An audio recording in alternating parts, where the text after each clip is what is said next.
Hello everyone, मैं हूं इतिश्री। आप सभी को स्वागत करती हूं इतिश्री पात्र 1 to 3 पर। होप करती हूं कि आप सब बहुत ही अच्छे से होंगे और बहुत ही खुश होंगे। तो जैसे कि हमने पिछले क्लास में पढ़ाई किए थे क्रोमोसोम के बारे में, ठीक है, गुणसूत्र के बारे में हम पढ़ाई किए थे। याद है कि नहीं आप लोगों को? अगर आप लोग को याद नहीं है तो फिर से उस वीडियो का लिंक मैं नीचे डिस्क्रिप्शन बॉक्स में दे दूंगी, आप जाके चेकआउट कर लेना, ठीक है। तो जैसे कि हम सेल ऑर्गेनल्स के बारे में पढ़ाई कर रहे हैं, सेल के पार्ट्स एंड देयर फंक्शन, ठीक है, parts of the cell and their function के बारे में हम पढ़ाई कर रहे हैं। तो आज का क्लास किसके ऊपर है? माइटोकॉन्ड्रिया के ऊपर, ठीक है। ऐसे ही हम सारे सेल ऑर्गेनल्स के बारे में डिस्कस करेंगे। सेल ऑर्गेनल्स के बारे में सारे टॉपिक्स, सारे मतलब जितने भी सेल ऑर्गेनल्स है उसके बारे में सारे क्लासेस, सारे इंफॉर्मेशंस मैं आप लोगों को दूंगी। तो काइंडली मेरे वीडियोस को देखना। और आज का क्लास शुरू करने से पहले मैं आप, जैसे कि मैं हर वीडियो में बोलती हूँ, अभी भी बोल रही हूँ, प्लीज़ मेरे वीडियो को लाइक कीजिए, शेयर कीजिए, और अगर आप मेरे चैनल में नया हो तो इसे अभी के अभी सब्सक्राइब भी कीजिए और पास में जो बेल आइकन आता है उसे क्लिक कीजिए ताकि आप मेरा नया नया वीडियो का नोटिफिकेशन पा सकेंगे। तो आइए आज का क्लास हम शुरू करते हैं, ठीक है। इधर मैं माइटोकॉन्ड्रिया के बारे में कुछ पॉइंट्स लिख चुकी हूँ जो कि अब आप लोगों के सामने मैं एक्सप्लेन करूँगी, ओके। तो listen, mitochondria, singular mitochondrion, okay, singular mitochondrion, mitochondria, mitochondrion, इसमें कुछ डिफरेंस है।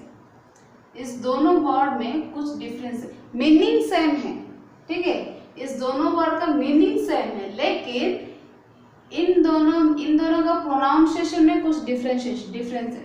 क्या है? इधर है माइटोकॉन्ड्रिया और इधर है माइटोकॉन्ड्रियन, ये ए एंड इधर ऑन, ठीक है। इसका डिफरेंस है। इसका क्यों डिफरेंस है?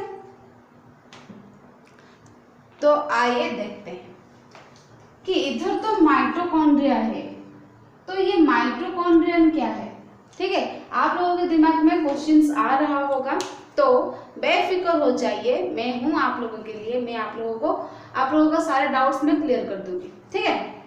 माइटोकॉन्ड्रिया सिंगल, इधर लिखा है देखिए, सिंगुलर माइटोकॉन्ड्रियन, मतलब जब जब एक माइटोकॉन्ड्रिया का स्ट्रक्चर कुछ ऐसा होता है, ऐसा कुछ इस तरह का, ठीक है, ऐसे ऐसे ऐसे ऐसे, मतलब इनरली वो ज्यादा फोल्डेड होता है, ठीक है, कुछ इस तरह से कुछ होता है।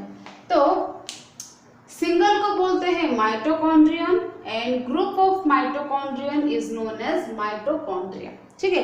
होप कि ये पॉइंट आप लोगों को क्लियर हो चुका है। तो next point, each chondrion is covered by 2 membranes, ठीक है। ईच कॉन्ड्रियन और each mitochondrion is covered by 2 membranes. Outer membrane is porous, inner membrane is deeply folded, folds are called crista, ठीक है। आउटर मेम्ब्रेन को हम बोलते हैं porous, inner membrane को बोलते हैं क्रिस्टा। Porous and Crysta. देखिए इधर जो आउटर मेम्ब्रेन जो है इसे हम स्ट्रेच नहीं कर सकते, ठीक है, हम इसे स्ट्रेच नहीं कर सकते, लेकिन वो जो इनर मेम्ब्रेन है उसको हम स्ट्रेच कर सकेंगे। देखिए अगर हम ये इनर मेम्ब्रेन को, ये जो इनर मेम्ब्रेन है उसे बाहर निकाल देंगे, ठीक है, और उसे ऐसे ही स्ट्रेट कर लेंगे, तो इनर मेम्ब्रेन का साइज आउटर मेम्ब्रेन से बहुत ज्यादा होगा, बहुत बड़ा होगा, ठीक है। इसीलिए इधर लिखा है SIM is larger than SOM।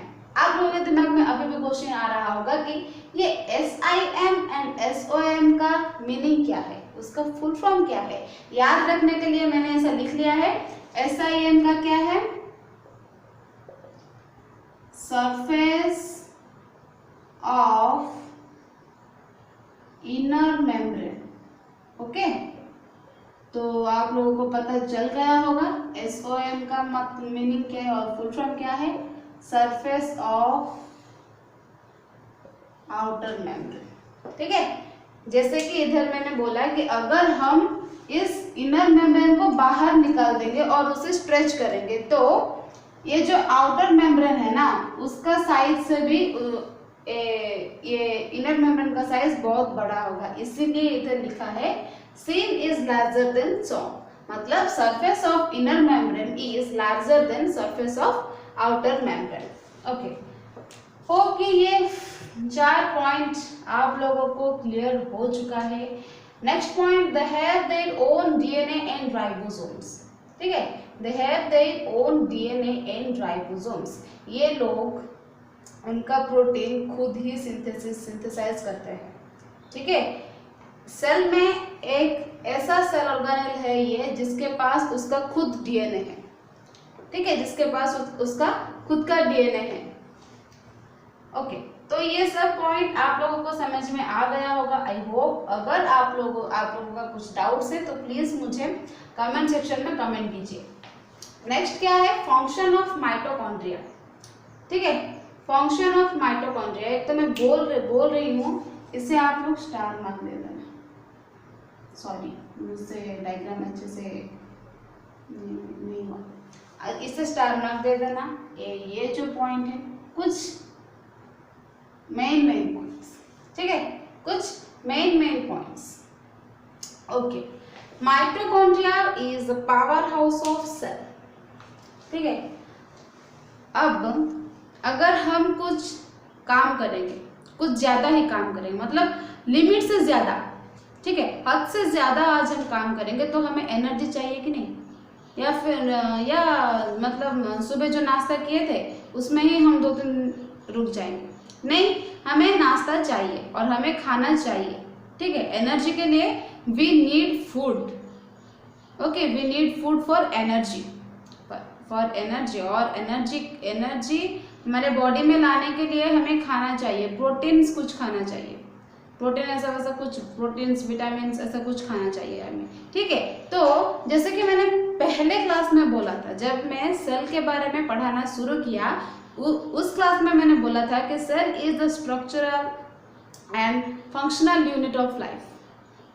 ठीक है, ये जो भी हमारा स्ट्रक्चर है और हमारा जो भी फंक्शन है वो सब किसके वजह से है, सेल के वजह से।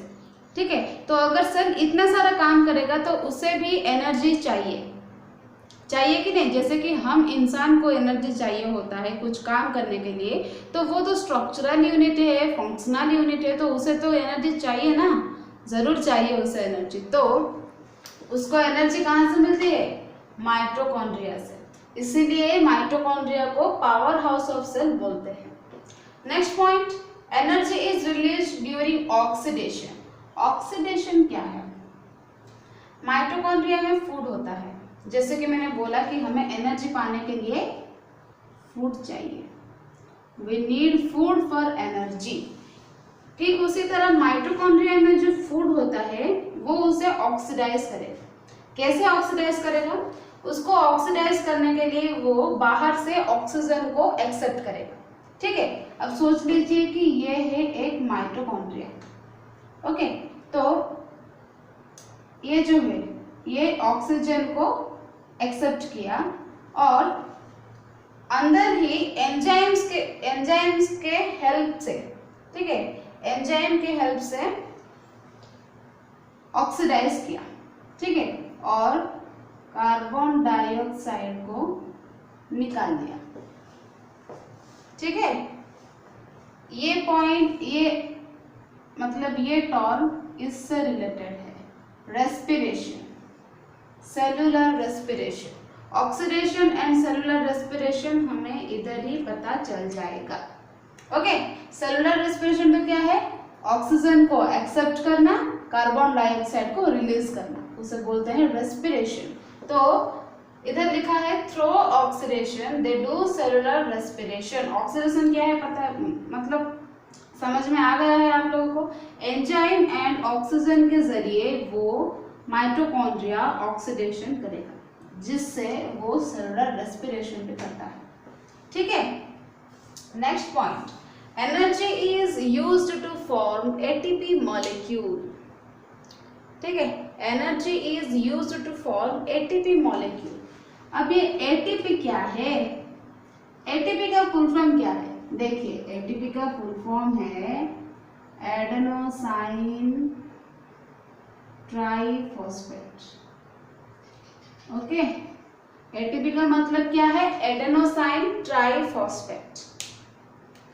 एनर्जी, ये एटीपी, ठीक है, एटीपी को फॉर्म करने के लिए एनर्जी का इस्तेमाल किया जाता है। उस चीज को फॉर्म करने के लिए ऑब्वियसली एनर्जी का जरूरत होता है, तो उसी तरह एटीपी को फॉर्म करने के लिए भी एनर्जी का जरूरत होता है। तो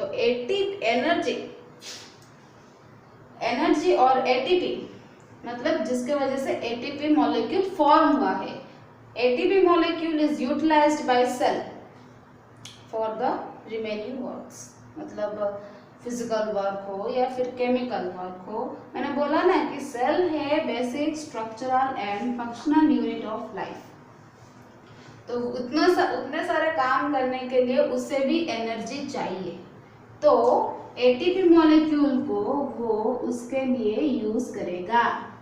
ठीक है, सेल के लिए सेल किसके लिए एटीपी मॉलिक्यूल को यूज करेगा, फंक्शन के लिए, टू डू देयर फंक्शन।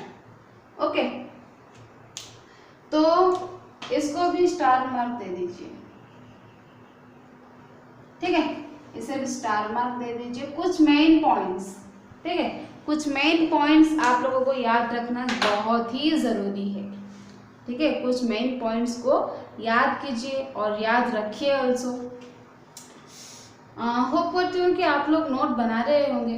अगर नोट नहीं बना रहे हैं तो प्लीज़ मेरे वीडियो को शुरू से लेकर एंड तक ज़रूर देखें, ताकि आप लोगों को समझ में आ जाएगा। अगर आप नोट नहीं बना सकते तो एसएस ले लीजिए ना। एसएस का मतलब मत पूछना भाई, एसएस का मतलब स्क्रीनशॉट होता है। ठीक है, एसएस का मतलब स्क्रीनशॉट होता है, तो ले लीजिए, बहुत आसान है। तो